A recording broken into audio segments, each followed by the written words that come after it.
وجميع طرق الصوفية وأصولهم وفروعهم. الفاتحة.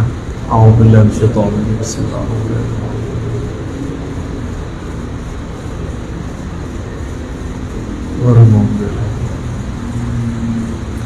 Sebelum masuk ke Tuhfah, jadi di kitab Tanbihul Masyi itu ada sanad tarekat, benar gak? Bisa kalau bantu Buya buka siapa gurunya Syekh Ibrahim Al-Qurani atau Al-Qushashi di situ. Nanti ketahuan Syatariyah ini ada afiliasi nggak dengan thariqat lain. Karena di sanad yang saya dapat, Syatariyahnya ada gabungan dengan Khalwatiyah lewat Sidi Syekh Mustafa Al-Bakri. Beliau ini mursyid thariqah Khalwatiyah. Ada sanadnya di situ. Boleh ya.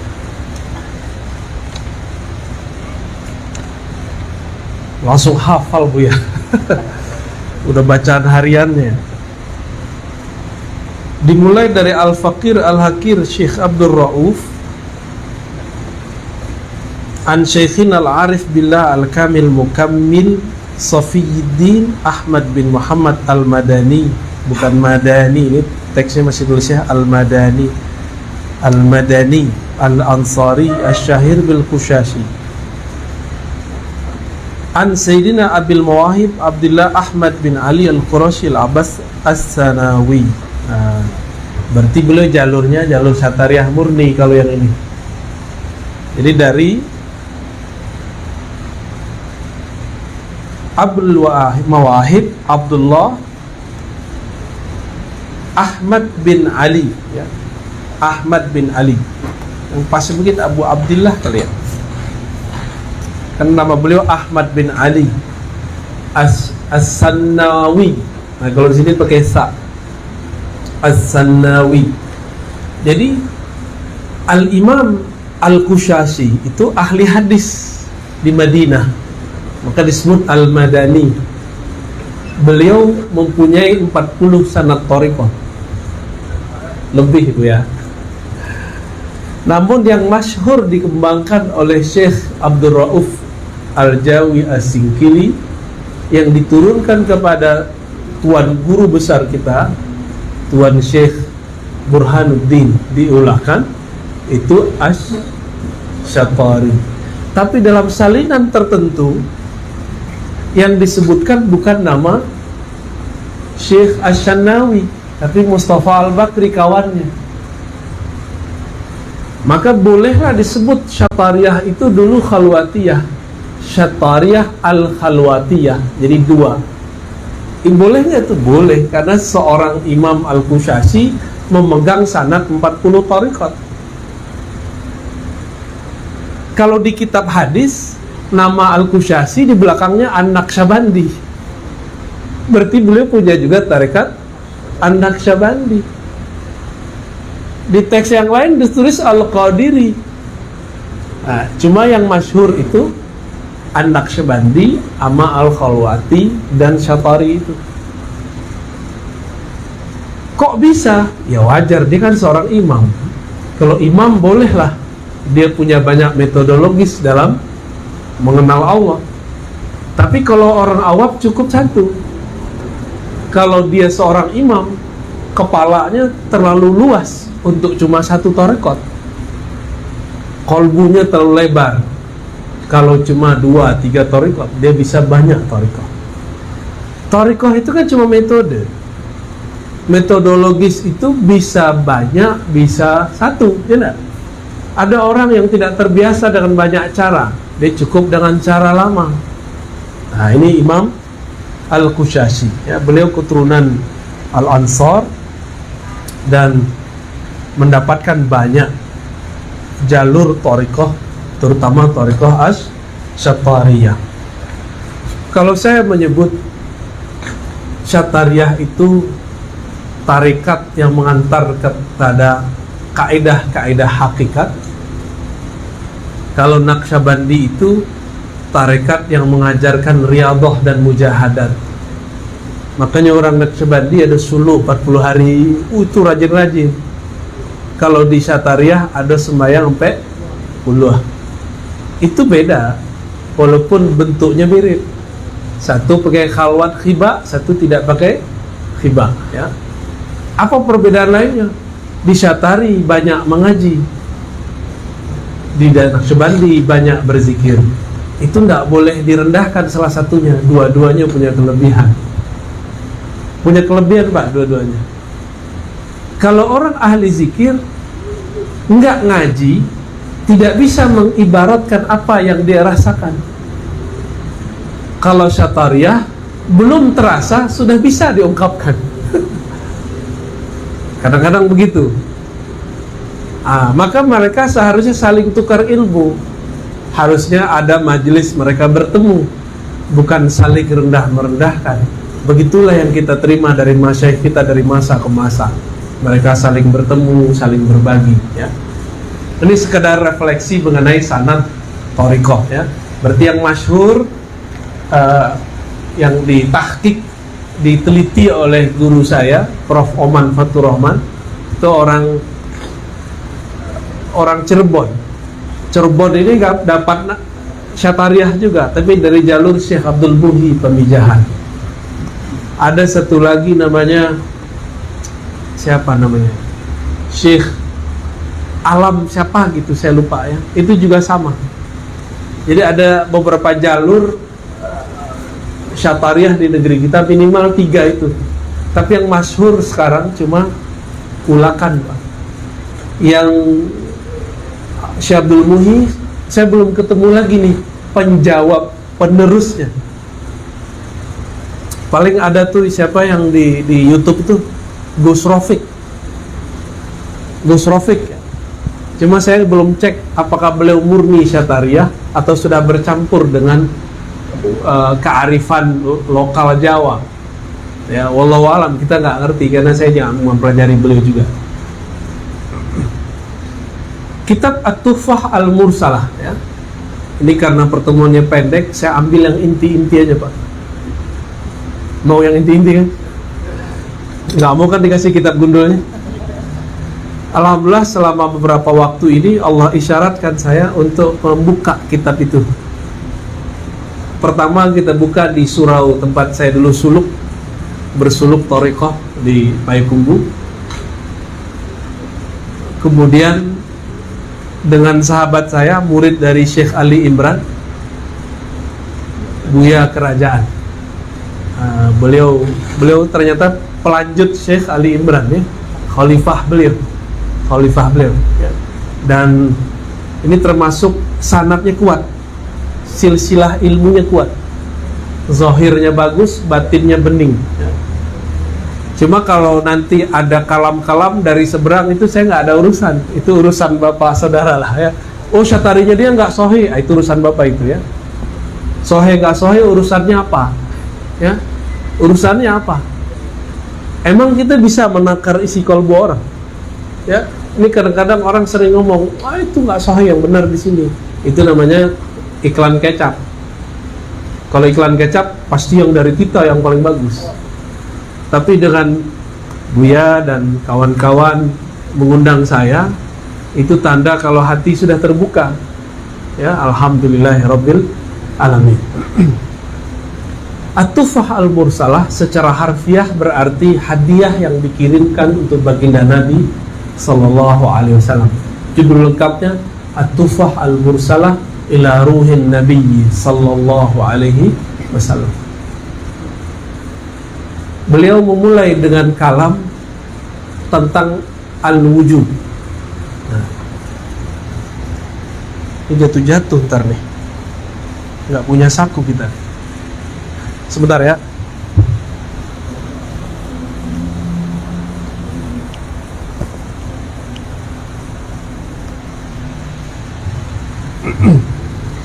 Al-wujud. Ini biar gampang langsung kita kasih ilustrasi, ya.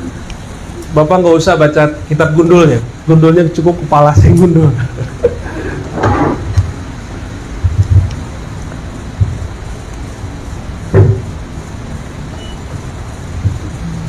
Ada istilah wujud. Lebih nyaman teks Arab atau teks Latin? Latin, oke. Wujud itu bahasa Arab, Pak. Artinya Sang Maha Ada.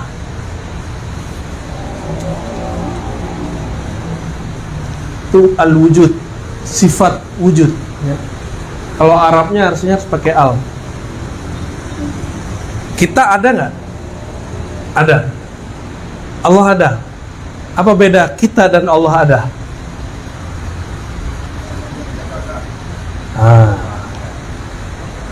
Apa nih? Oke, diadakan. Dia maha ada. Kalau dalam ilmu akidah, pakai ilmu akidah dulu. Akidah itu pakai akal. Nanti baru masuk ke kolbu. Bertahap. Ada mereka baginya kiri kanan, ada yang bagi. Kalau saya baginya nggak pakai kiri kanan, nggak setara. Ada yang disebut wajib ada.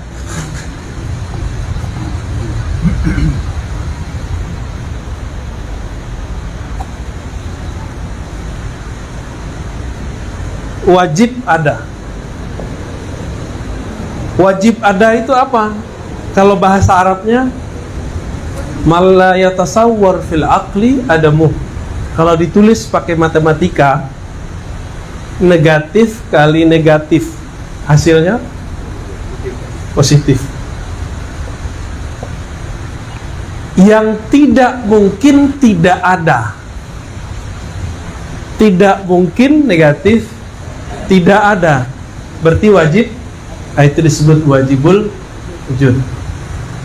Siapa yang wajib, yang mesti ada dan tidak mungkin tidak ada? Antar dulu, kita sebut al-wujud ini. Ya. Ini nama Allah belum muncul, Pak, belum muncul. Nama Allah itu nanti. Itu kan Allah memperkenalkan dirinya ke Nabi Musa, menyebut dirinya Anallah, akulah Allah. Berarti penamaan Allah itu belakangan.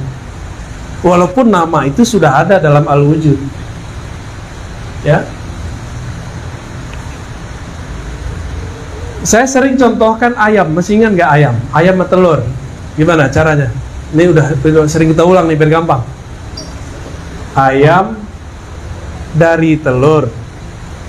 Tapi telur dari ayam ya. Ini namanya daur. Daur itu putar. Itu daur. Kece orang awak debat kusir. Putar-putar di situ aja. Ayam dari telur, telur dari ayam. Kece orang, ayam itu menetas dari telur. Berarti ayam dari kece orang setengah. Telur itu dari ayam. Terus mana yang benar? Dua-duanya benar. Cuma bisa jadi ayam yang ini dari telur, telur yang ini dari ayam. Bisa jadi. Maka harus ada yang bukan ayam, yang bukan telur, dan dia lebih dulu ada dari alam ayam dan telur. Dia bisa menciptakan ayam plus juga telur. Berarti kita keluar dari debat ini. Kita sebut dengan wajib. Ini dia. Jadi harus ada yang ketiga, X. Kata orang kimia, harus ada yang X, yang bukan A, bukan B, bukan ayam, bukan telur. Dia bisa menciptakan ayam dan bisa menciptakan telur. Berarti wujud ayam dan telur ini bisa jadi duluan ayam, bisa jadi duluan telur. Bisa jadi itu bahasa Arabnya mumkinul wujud. Kalau dalam ilmu kalam nih taruhnya di samping. Wajib sama mungkin nggak setara, Pak. Dalam ilmu ma'rifat ini taruhnya di bawah. Dari wajib turunlah istilahnya mungkin.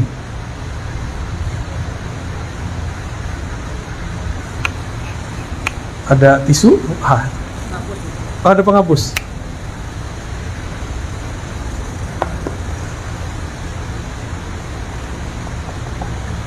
Mungkin udah jadi bahasa Indonesia. Mungkin A mungkin B. Mungkin ayam duluan, mungkin telur duluan. Mumkinul wujud, jadi pasangannya wajibul wujud. Kalau ini mumkinul, siapa yang memungkinkan ayam dan telur? Wajibul wujud. Nah, gitu ke bawah. Ya. Ini wajib, ini mungkin, ini gampangnya. Alam semesta itu dari masa dahulu sebelum Nabi Adam itu sudah jutaan tahun.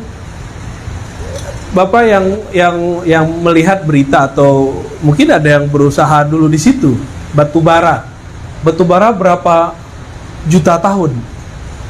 Nabi Adam berapa tahun, Mbak?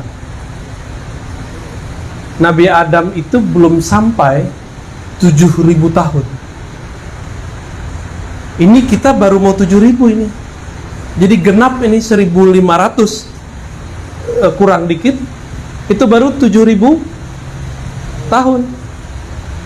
Nabi Adam itu di bumi sekitar ya kurang-kurang dikit lah, mungkin 6.500 berapa gitu. Sedangkan batu bara sudah ada di bumi jutaan tahun yang lalu. Terus ketemu spesies, ada makhluk-makhluk purba yang tertanam badannya di bumi. Pas dicek, wah ini umurnya jutaan tahun yang lalu. Berarti ada makhluk sebelum Nabi Adam. Mungkin? Jawabannya mungkin. Siapa yang memungkinkan? Wajibul wujud. Kira-kira begitu, ya. Allah Subhanahu wa ta'ala dari wujudnya ini kemudian memercikkan wujudnya, lalu tersebarlah kepada alam semesta menjadi alam. Adakah di alam, Anda anggap ini alam, anggap ini alam, setiap sudut di alam semesta itu semuanya adalah pengaruh dari wujud Allah.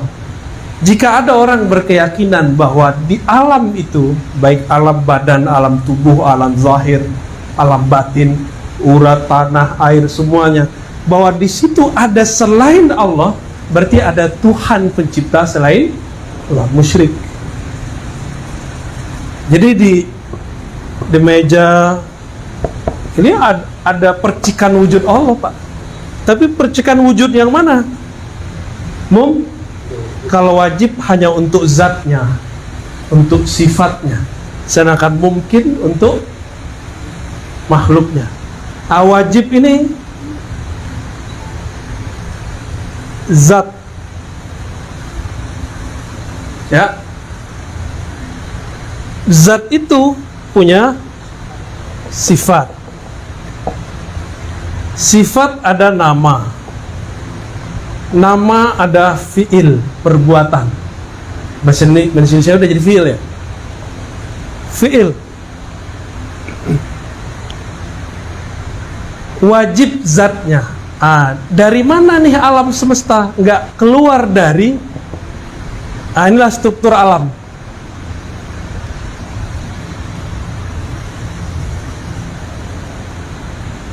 Jadi dengan sifat, nama, dan fi'il itu ada alam. Maka kalau buka kitab-kitab lama, itu ulama kita supaya merasakan Allah itu ada, mereka kemudian menghubungkan 4 anasir di tubuh. Ini kalau tubuh manusia, anggap alam itu biar gampang, alam ini kan terlalu banyak. Ulama kita sepakat, alam itu manusia besar, manusia alam kecil. Ini sekarang kita jadikan dia adalah manusia. Bansu-bansu Pak. Mudah kok, nggak gampang, nggak sulit kok. Manusia di dalam dirinya ada 4 unsur. Udah kebayang sama Buya nih. 1 air, ya nggak? Terus lawan air, di sini nih lawannya api. Di sini ada udara, kayak Avatar ya. Sini tanah. mau sampai ke alam mana dicari, alam yang zahir ya, itu nggak lebih dari 4 ini Pak. Mau Bapak buka tuh Jupiter, sama. Apalagi planet apapun yang ada di alam semesta itu nggak keluar dari air, udara, api, tanah. Nah, ulama kita dulu menyebutkan air itu kaitannya dengan nama apa, udara nama apa.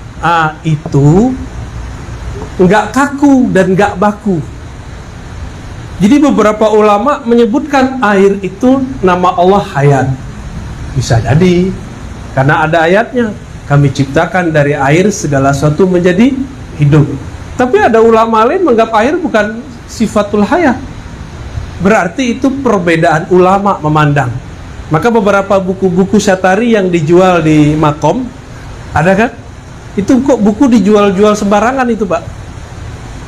Ya, takut salah paham ntar. Harus ulamanya yang menjelaskan. Yang dijual-jual begitu itu kitab ma'rifat. Kok diobral? Ya, cincin bagus diobral atau di toko spesial? Cincin bagus Pak. Iya. Dijaga di dalam atau dijual di emperan? Di dalam. Itu ilmu rahasia, kasih tahu Pak sama orang sana Pak. Saya gregetan ngeliat itu. Ini kitab luar biasa ini. Kitab pengajian diri, pengajian syatariah. Kok dijual-jual, itu fotokopiannya jelek lah ya. Nggak ridho, kita nggak ridho ya. Maka mohon maaf, saya kalau masuk sana ziarah saya nggak nyaman Pak sekarang. Ini mohon maaf kepada teman-teman syatariah ya. Saya cinta dengan Syekh Burhanuddin. Tapi kok begitu cara menghormati Syekh Burhanuddinnya, kok gak hormat gitu. Kitab-kitabnya dijual sembarangan. Ya. Akhirnya kesan-kesannya sudah, kalau kesana tuh begini kan. Ya itu ujian bagi kita yang ziarah. Cuma jangan gitu-gitu amat lah, diatur lah itu. Ya. Tapi ya kayaknya aneh ngomong ini dimarahin orang juga deh kita. Enggak, ini kita sebagai pencinta ulama-ulama thariqah, terutama Syekh Burhanuddin ya. Kalau enggak kita yang negur, siapa lagi Pak? Mau ditegur sama Wahabi. Kalau Wahabi langsung syirik kata dia. Orang bagi kita ziarah begitu enggak mau syirik, cuma caranya bikin enggak nyaman. Enggak nyaman, saya enggak nyaman ziarah di situ. Maka saya cuma berapa 2 atau 3 kali habis itu udah enggak nyaman ke sono. Ya. Kita ziarah lewat dari mobil aja. Assalamualaikum Tuan Syekh Burhanuddin, udah gitu aja Pak, Al-Fatihah, berangkat saya. Cuma ngeliat dari jauh aja udah. Baik. Inilah inti pengajian daripada syatariah. Cuma sayangnya ada yang salah paham. Maka muncullah kitab Tanbihul Masyi. Ya. Ini nih disebut, ini hayatnya Allah, ini apanya Allah, ini sifatnya apa gitu ya. Jadi di tubuh kita ini semuanya ada nama Allah. Emang nggak usah jauh-jauh, di air ini ada nama Allah kok. Kalau tidak ada nama Allah di alam semesta, maka alamnya hancur. Pohon kalau sudah mati berarti dia sudah berhenti menyebut nama Allah. Hewan kalau mati berarti dia berhenti menyebut nama Allah. Itu bedanya sama kita. Kita nggak nyebut nama Allah secara kesadaran. Cuma darah yang ngalir itu Pak, dia nyebut nama Allah itu. Sayangnya kita nggak paham. Namun zikirnya bukan zikir ikhtiari. Jadi zikir itu ada 2. Ada zikir ikhtiari, ya, zikir. Ada yang disebut ikhtiari. Ikhtiari itu kesadaran sendiri.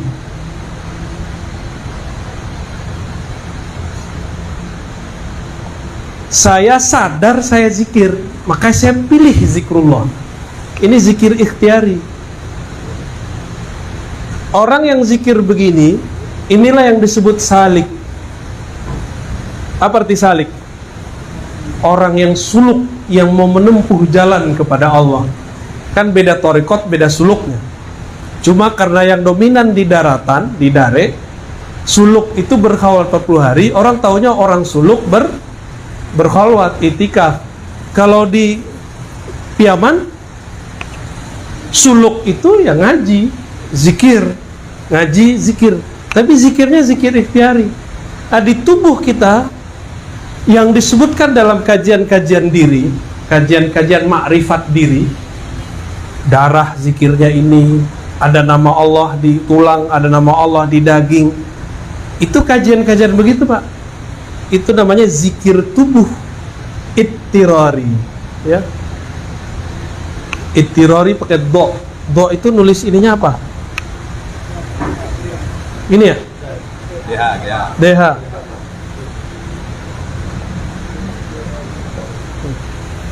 Ittirari apa artinya? Zikir bawaan, zikir terpaksa. Tubuh ini tetap menyebut nama Allah. Makanya dia sama kayak air, kayak tumbuhan, kayak pohon. Sama. Kalau enggak, dia mati, Pak. Jadi jantung kita kalau berhenti zikir ittirari, mati. Di kapan orang mati dalam ilmu zikir itu kalau dia berhenti zikir. Tapi kalau zikir ikhtiari ini yang disebut mati sebelum mati. Yang disebut mati sebelum mati. Nah, zikir ittirari itulah puncak dari kajian diri, kajian Tuhfah Al-Mursalah. Nanti kalau sampai ke sana alhamdulillah, kalau enggak kita gantung. Zikir yang tidak berhuruf, tidak bersuara, tidak berkata-kata, hanya makna semata-mata.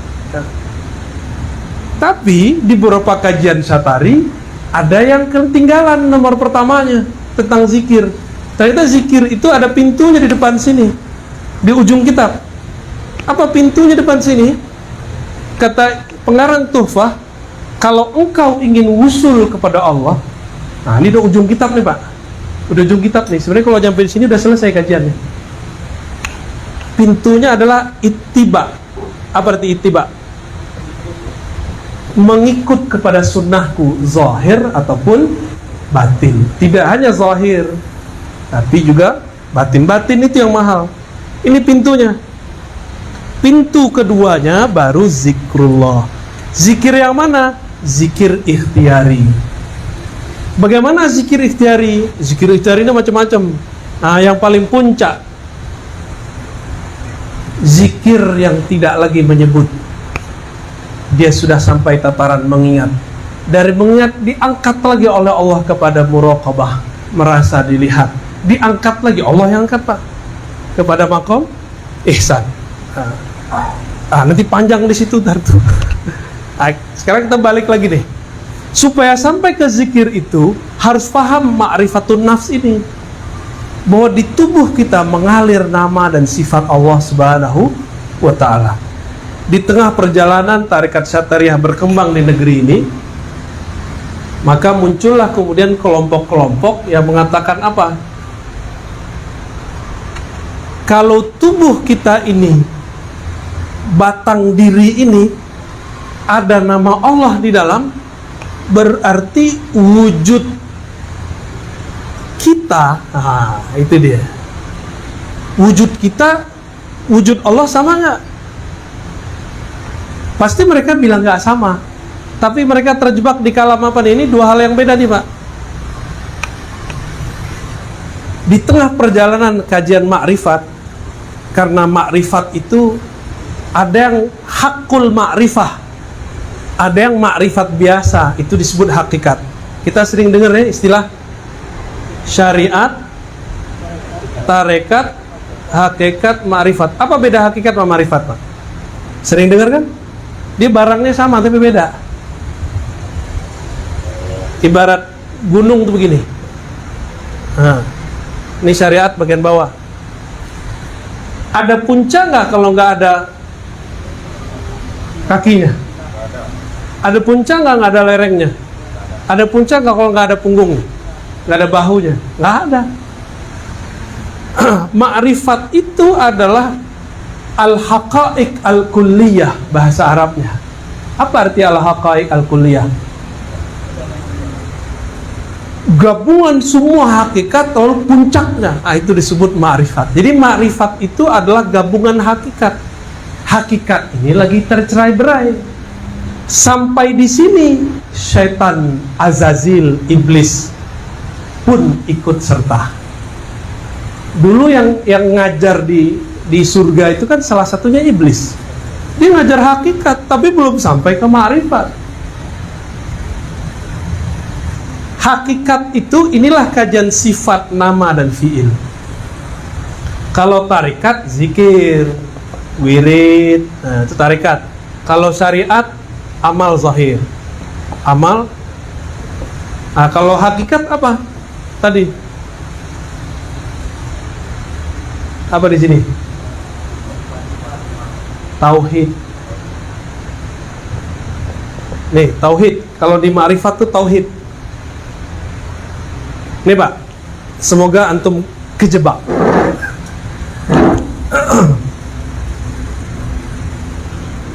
Iblis itu dari ciptaan Allah enggak? Ya. Iblis itu membangkang, tidak sujud kepada Adam karena memandang sujud kepada Adam itu syirik. Gimana?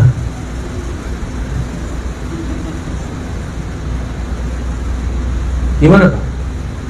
Ya Allah, kenapa engkau menyuruh aku sujud kepada selainmu? Bisa nggak dia protes begitu? Itu hakikat iblis namanya. Itu level rendah, ada level lebih tinggi. Ya Allah, aku ini bersifat begini kan engkau juga yang menciptakan. Oh. Itu dia nyalain siapa tuh? Ya.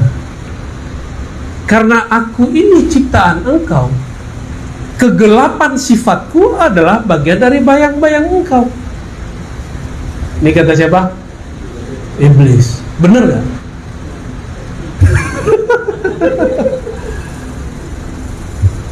Bisa benar, bisa enggak. Yang diomongkan oleh ahli hakikat itu pasti benar.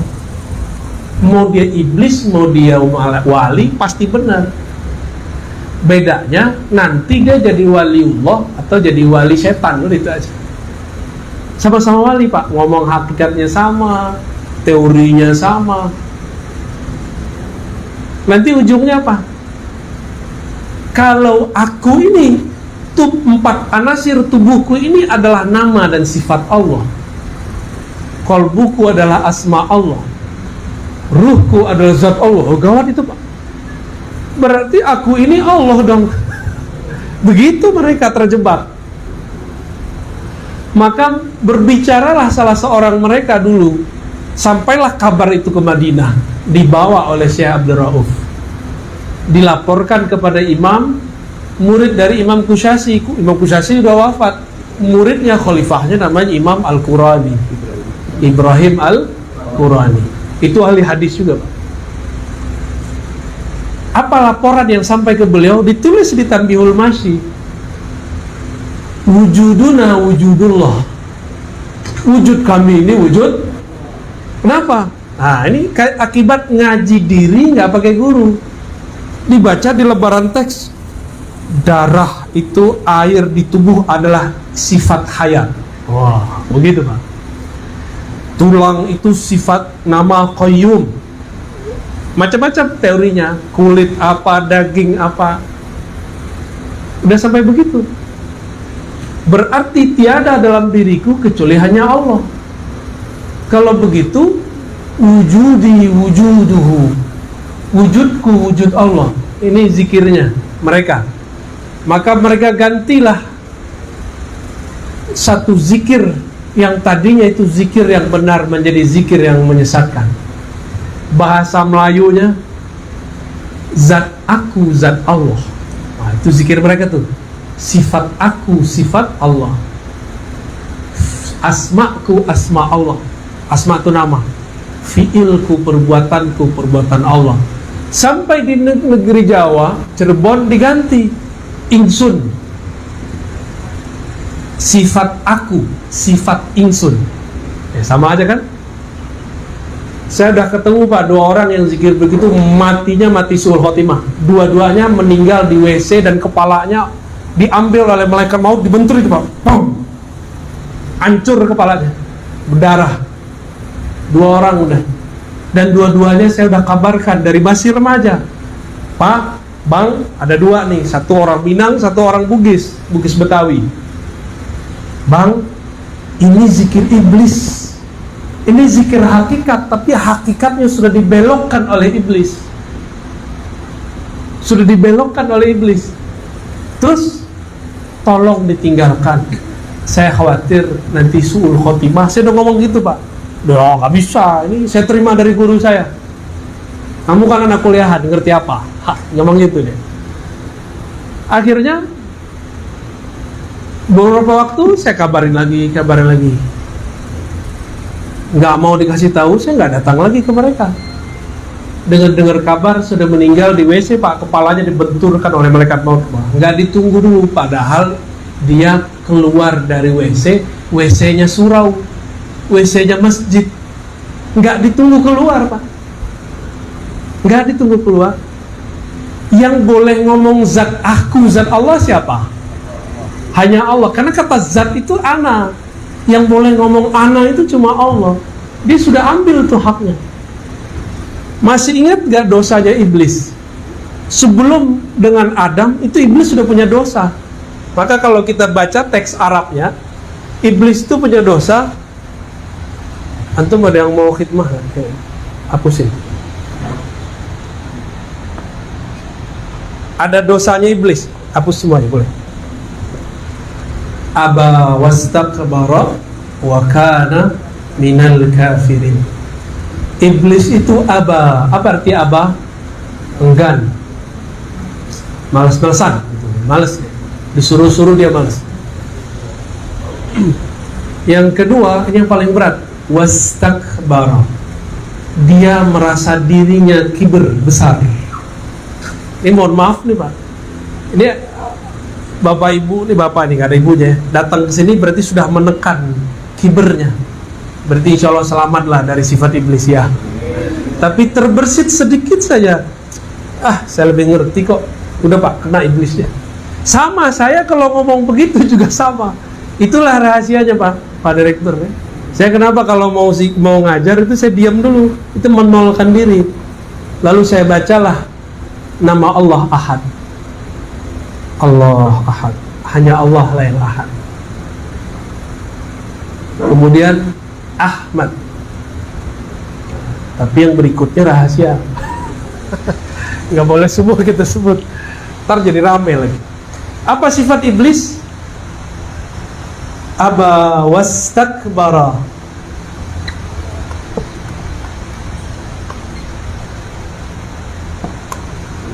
Aba enggan, istakbara kiber. Kiber itu merasa besar,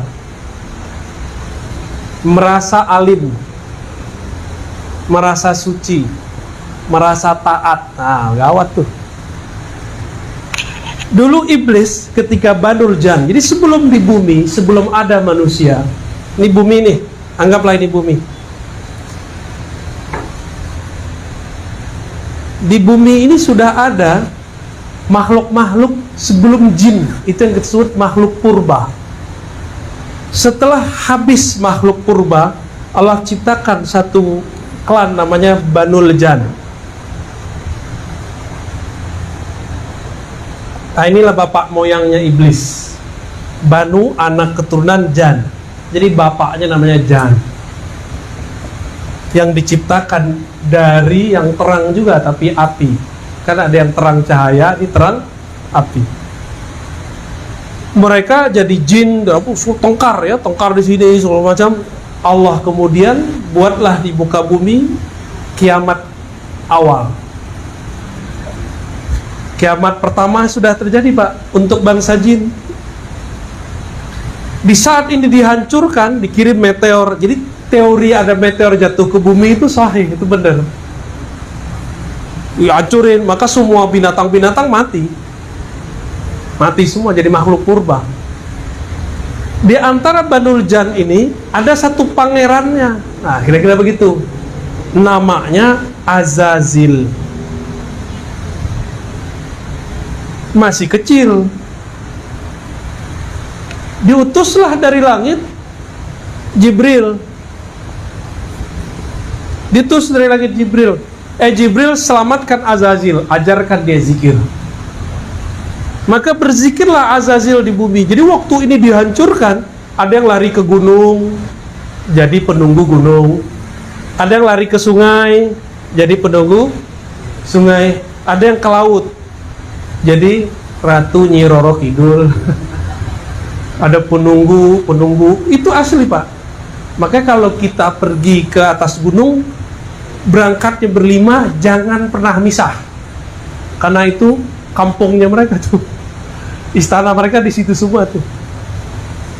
Kalau melaut, jangan pecah, ya. Kalau dulu orang pakai kapal, sekarang kan udah enggak. Nanti dimasukin mereka.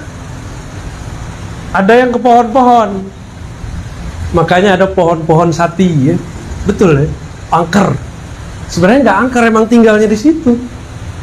Beringin, ya. Sebenarnya semua pohon ada Pak. Ada yang ke batu-batu di gunung-gunung, makanya batu cincin Bapak bisa dicek tuh ada barangnya apa enggak tuh. Wah, ada cincinnya Pak. Ah, itu aman Pak, insya Allah. Itu ada isinya Pak. Jadi mereka lari ke mana? Lari ke bebatuan, masuk, tinggal di situ. Jin itu kan abadi, kalau nggak dibunuh dia nggak mati. Jadi kalau nggak dikirim meteor nggak mati-mati. Kalau nggak ada jin lain yang membunuh dia nggak mati. Atau manusia sakti menghantam dia nggak mati-mati. Oh, canggih Pak ya, bisa manusia sakti Pak. Ini mereka ada yang ikut ngaji nih Pak. Ini dia juga bingung nih cerita ini. Lu kok ente tahu gitu. Berhasillah si Azazil ini dididik zikir. Ini Azazil tuh rajin zikir. Berzikirlah di bumi sekian lama tahun, sekian ribu tahun, anggaplah 1000. Dibawa ke langit pertama, berhasil 1000 tahun, kedua, ketiga, terus sampai ke-7. Berhasil ke-7, menjadi khazinul jannah. Khazin, apa arti khazin? Penjaga perbendaharaan surga. Di sini dia juga kasih gelar Haris. Haris ini penjaga juga artinya. Kalau ini perbendaharaan, kalau ini surganya dijaga. Malaikat padahal nggak semua dapat izin masuk ke surga. Ada malaikat cuma izin sama 1, 2, tapi si Azazil bisa tembus. Kenapa Pak? Karena dia zikir. Di sini dia zikir malaikat bumi, di sini dia zikir malaikat 1. Jadi Azazil ini bisa diberikan lebih dari 1 zikir, sedangkan malaikat hanya bisa diberikan 1 zikir, kecuali Jibril. Jadi malaikat tuh kalau dari awal dicipta dia zikirnya subhanallah, subhanallah, subhanallah. Itu aja dari awal dicipta sampai ya. Kalau malaikat Malik tuh nggak bisa senyum Pak zikirnya. Terus siapa kamu? Munkar Nakir sama. Zikirnya Munkar Nakir cuma man rabbuka, man rabbuka. Saya Tuhanmu. Siapa Tuhanmu? Udah gitu aja zikir. Dia ngerti. Mau yang datang wali gak wali, dia tanya begitu. Tapi kalau wali ntar dia hormat. Siap Pak Wali, lanjut. Maaf, salah tanya. Jangan serius sama Pak belajar agama tuh. Jadi dia bisa zikir malaikat 1, langit 2, langit 3, sakti gitu. Jadi kalau kita mau ngelawan iblis dengan zikir, kalah. Hitung aja Pak, di sini 1000, di sini 7000, udah berapa ribu dah? Ini hitungan saya, bisa jadi lebih. Kan yang di surga belum dihitung. Sehari di surga sama dengan 1000 di sini. Berarti ribuan tahun. Anggap saja nih, dia sudah zikir 10.000 tahun, anggap. Bapak ada yang zikir 10.000 tahun? Kayaknya disuruh Buya, nih amalkan ini, setengah jam kayaknya handphone bunyi-bunyi, wadah. Udah lewat ya. Gak kuat kita. Jadi kalau kita mau ngelawan iblis dengan zikir, kalah. Nah ini himbau saya kepada para salik. Kalau mursyid udah ngerti lah ya. Para salik nih, jangan terkecoh oleh jumlah zikir. Silakan latihan angka-angka tertentu, tapi jangan mendewa-dewakan angka itu. Ya, angka itu cuma latihan. Karena kalau kita kemudian kalkulasikan dengan Azazil, kita kalah telak Pak, kita sudah nggak bisa. Waktu di surga, sembari di sini kan dia mendapat ilmu hakikat. Ketika dia sampai kepada puncak nur zikirnya, nah iblis itu sampai kepada kalam yang tadi, yang dikalamkan oleh orang di bumi, yang dilaporkan ulang oleh murid-muridnya Syekh Abdul Rauf ke Madinah. Apa kata iblis? Ya Allah, Engkau ini kan kabir. Dengan kabirmu, Engkau bisa mengatur alam semesta. Boleh dong pinjam bentar gitu. Itu yang disebut istakbaro. Ini tafsir hakikat nih. Istakbaro meminta kibirnya Allah, meminta kebesaran Allah. Apa kebesaran Allah? Ana Rabbul Alamin. Akulah yang mengatur alam semesta. Jadi iblis tuh minta dipinjamkan selendang, miripnya punya beliau nih. Itu kan pakaian kewibawaan untuk seorang mu'alim. Kata iblis, ya Rob, pinjam dong bentar, sehingga kalau saya berkalam ke hadapan malaikat, mereka tunduk semua kepadaku. Kan tunduk kepadaku itu tunduk kepadamu juga. Kan aku engkau juga. Di situ Allah marah Pak. Jadi dia minta kibirnya Allah. Maka ayatnya menyebutkan dengan lafaz pasten madhi, aba wastakbara. Dia telah sombong sebelumnya, pernah minta kesombongannya Allah. Yang boleh sombong kan cuma Allah. Allah itu maha sombong, itu Al-Kabir Pak. Ini kalau terjemahan saya, ini agak beda sama terjemahan Kementerian Agama nih. Saya menerjemahnya yang maha sombong, Allah. Wah, udah ada alarm nih. Baik. Jadi Bapak Saudara yang dimuliakan Allah,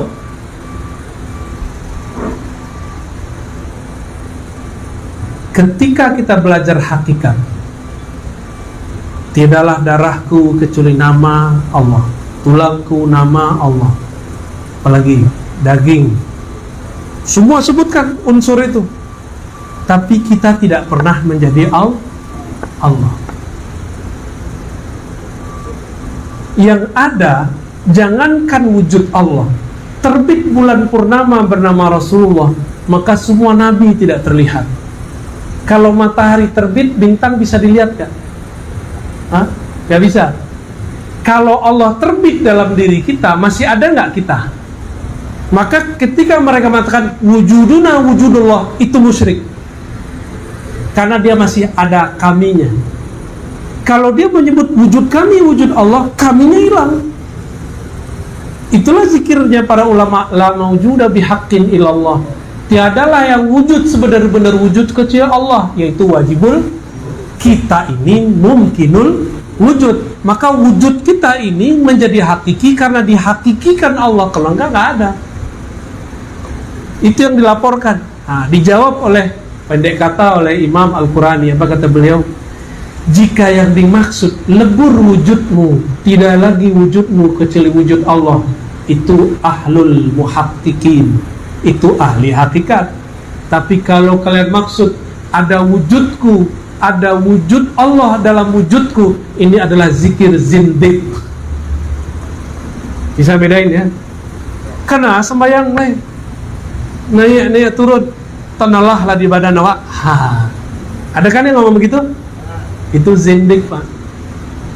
Itu iblis yang ngomong tuh lewat dia. Wah, ini ilmu hakikat, coba aja cek. Gampang marah nggak orangnya?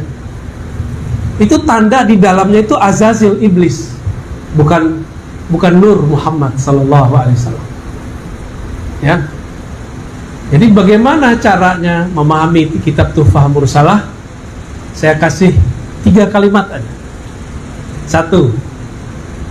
Tiadalah wujud di alam semesta melainkan itu percikan dari wujud Allah yang maha wajibul wujud. Tapi Allah wajib, kita mungkinul wujud. Seberapa hebat pun si mungkin ini, tetap dia bukan wujud yang wajib ya. Kedua, bagaimana cara merasakan kehadiran, kesadaran mutlak? Jalannya, kata Imam Al-Burhanpuri, pengarang At-Tufa Al-Mursalah, cuma dua. Tadi ittiba, mengikuti Nabi, membuang iri dengki, penyakit dalam kolbu. Secara zahir mengikuti sunnahnya Nabi, ajarannya Nabi. Nabi setinggi itu ma'rifatnya, dengan sendal-sendalnya dibawa ke aras, bertemu hadirat Allah, berkalam-kalam. Para Allah tidak perlu tempat, tapi ini menunjukkan makom beliau, makomnya harus sampai di aras. Nabi itu kalau mau ketemu Allah nggak perlu ke aras, karena dia sudah tahu klik-kliknya. Ketemu Allah bisa kapan aja, Nabi Muhammad. Tapi menunjukkan kemuliaan jasad beliau, dengan sendalnya Pak dibawa sampai ke aras. Nabi Musa hanya melihat percikan cahaya langsung pingsan. Kebayang makomnya Nabi Muhammad kita. Nabi Muhammad masih tahan. Kita kan mengira kalau ketemu Allah itu ketemu, enggak, itu Nabi sujud di aras. Berarti aras itu adalah masjid yang paling besar di alam semesta, tempat sujudnya Nabi Muhammad sallallahu alaihi wasallam. Jadi setinggi-tinggi ma'rifat itu, sunnah atau ajaran yang zahir Nabi sembahyang itu haknya badan. Coba Bapak lihat sujud itu kalau ditulis kepalanya mim, badannya ha, ya, panggulnya mim, kemudian kakinya dal, benar nggak? Selama kalau kita mau ikut Nabi Muhammad, sayang ke badan, sujudlah kepada Allah. Walaupun kaji kita lah tinggi mana, ya. Lah sampai na ngaji zat aku, zat Allah, itu nggak benar itu. Ya. Jangan sampai ada kalam zat aku, zat Allah. Tiadalah zat aku dalam zat Allah, itu yang benar. Tiadalah sifat aku dalam sifat Allah, itu yang sahih. Tiadalah fi'il aku, perbuatan aku dalam fi'il Allah. Tiadalah nama aku dalam nama Allah. Baru disebut wusul ilallah. Diingat setiap nafas naik turun. Diingat bukan nafas naiknya, tapi bahwa diri ini percikan dari wujudnya. Kun, dia berkata, kun. Apa arti kun? Kamal nurullah, kesempurnaan cahaya Allah. Tapi kalau berubah menjadi yang tadi, kamal nar, iblis. Kun juga, kaf, kamal, kesempurnaan. Nun bisa jadi nur, nun bisa menjadi nar. Kita pilih ma'rifat nuriyah atau ma'rifat nariyah. Sama-sama terang, satu dengan cahaya Allah, satu dengan bayang-bayang iblis. Wassallallahu ala nabiyina Muhammad. Ini beneran udah selesai? Hah? Wah, gimana nih? Ini katanya ada sahabat kita mau ngajak makan di rumahnya. 5 menit